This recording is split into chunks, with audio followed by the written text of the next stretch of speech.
Good afternoon. Today, I made two vital calls, as I've been making for some months now. Two vital calls that on the situation in Russia and Ukraine. The first was to a bipartisan group of members of Congress who are currently representing the United States, along with Vice President Harris at the Munich Security Conference.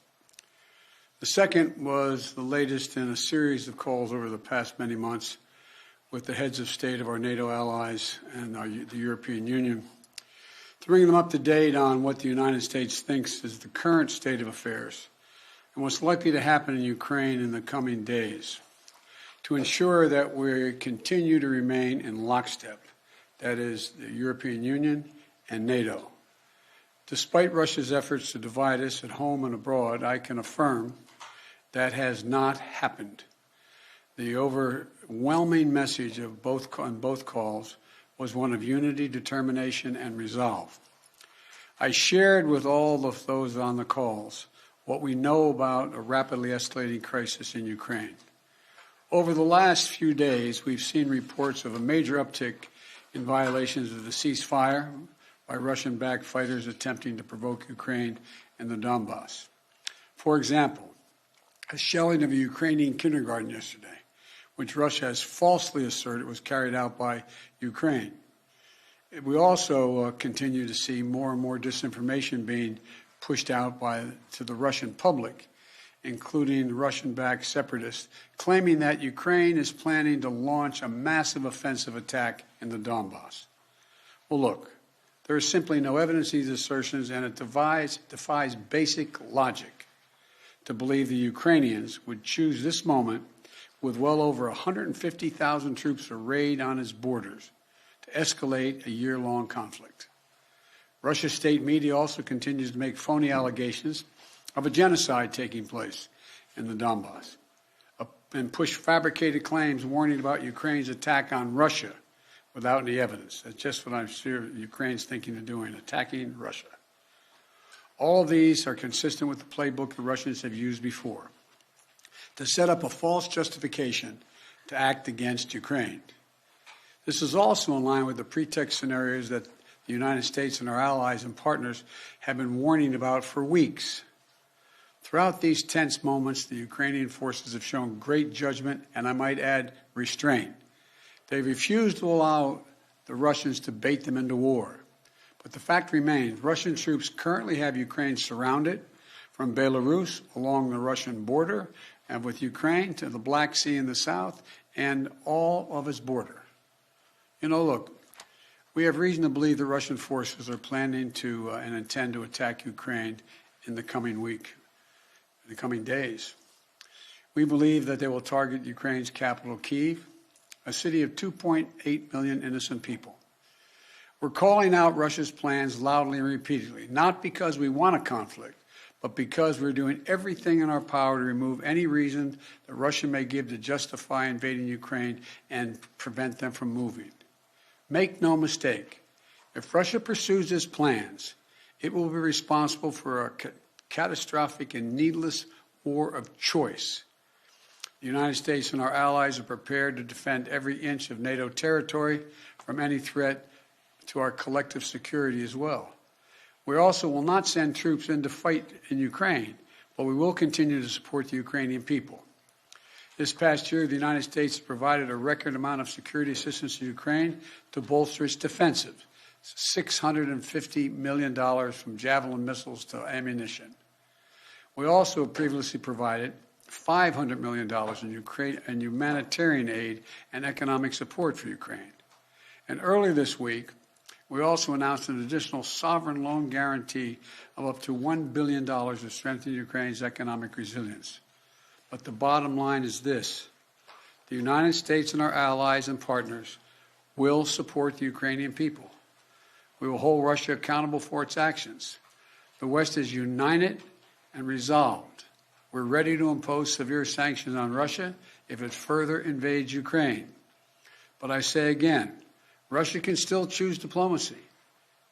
It is not too late to de-escalate and return to the negotiating table.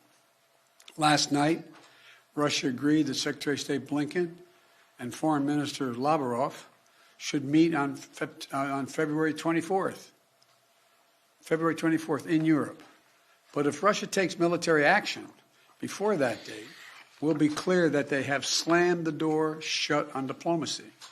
They will have chosen war, and they will pay a steep price for doing so, not only from the sanctions that we and our allies will impose on Russia, but the moral outrage the rest of the world will visit upon them.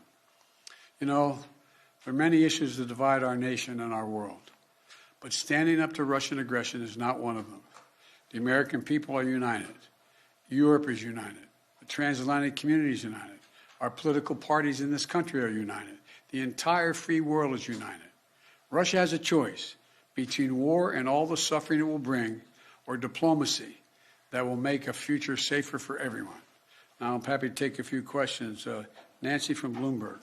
Thank you so much, sir. Do you think that it is wise for President Zelensky to leave Ukraine if an invasion is as imminent as the U.S. says it is? That's a judgment for him to make, and a determination as to whether or not. I've spoken with Zelensky a dozen times, maybe more, I don't know. And it's in the pursuit of a diplomatic solution, it may not be it may be the wise choice, but it's his decision. And do you have any indication about whether President Putin has made a decision on whether to invade? Do you feel confident that he hasn't made that decision already? As of this moment, I'm convinced he's made the decision. We have reason to believe that.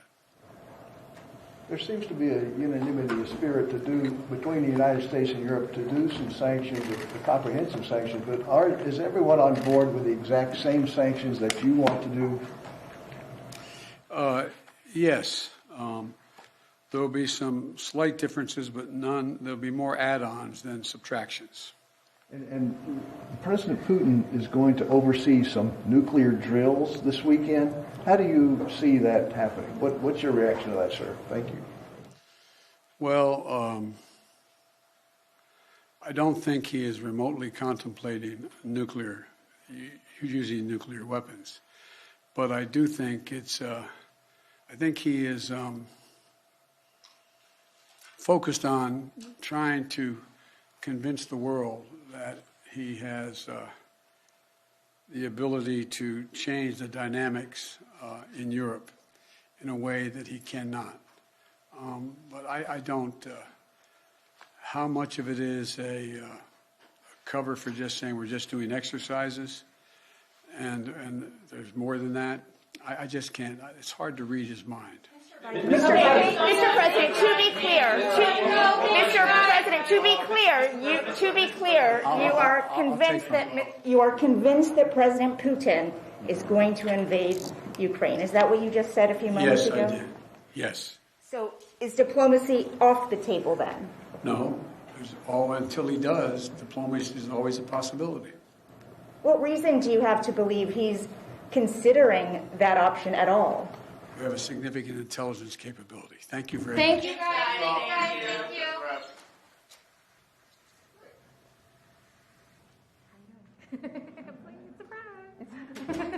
It's on there. Don't worry about it.